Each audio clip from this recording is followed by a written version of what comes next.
ब्रह्ममुरारिसुरार्चितलिङ्गं निर्मलभासितशोभितलिङ्गम् जन्मज दुःखविनाशकलिङ्गं तत्प्रणमामि सदा शिवलिङ्गम्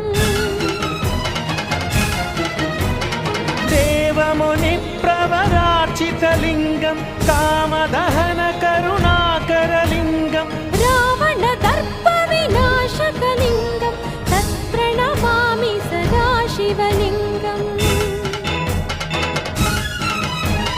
सर्वसुगन्धसुलेपितलिङ्गं बुद्धिविवर्धनकारणलिङ्गम्